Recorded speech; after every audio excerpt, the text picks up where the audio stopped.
Allah Azza wa Jal, for example, commands in Quran in many places. One of them, for instance, "U'budu rabbakum." U'budu rabbakum. Enslave yourself to your master. If you want to know, we study a lot of Quran, you know. You could study tafsir for years and years and years and years. And somebody, my teacher asked me actually, one time I was studying with him, and I'd been studying, not years, I was studying Quran with him for like 6 months, and he asked me, give me the summary of the Quran, one sentence. Actually, and I said, one sentence? He goes, okay, fine, 2. So he wants a summary of the whole Quran in 2 sentences. And I'm thinking, I'm going, in my head, I'm doing a review of the stuff he talks about all the time. How am I going to summarize the entire Quran in 2 sentences? And I remembered what he said, and I used it, and he said, you're right. Alhamdulillah. Here's what it was. Number 1, accept Allah as master and accept yourself as slave. A lot of people accept Allah as master, but they still don't accept themselves as slave. Just accept it. Internalize that He is master, you are slave. Accept that. Number 1. And after you accept that, the second sentence, accept that this guidance is only beneficial to people who accept themselves as slaves. That's it.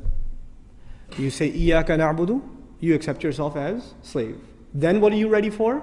Ihdina sirat. Guidance. Slavery and guidance is the summary of the entire Quran. The Quran began with slavery, Iyaka na'budu.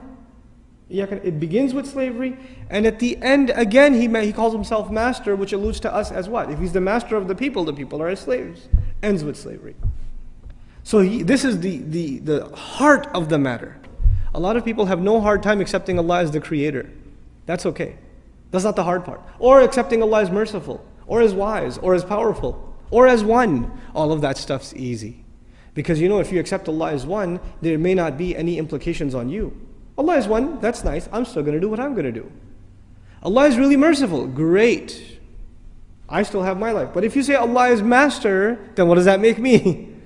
That makes me slave. And to put it in very simple terms, the difference between a free person and a slave person is very simple. It's not a complicated subject.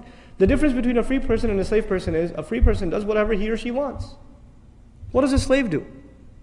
A slave cannot do what he or she wants. If a slave did what he or she wanted, then they would be considered free. The only thing that makes them a slave is they do what the master wants.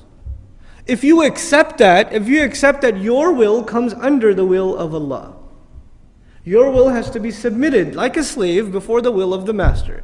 Then you've understood what this book is, what this message is. That's the summary of this message. It sounds very simple. I mean, it takes 5 minutes to explain, but internalizing that is a lifelong struggle.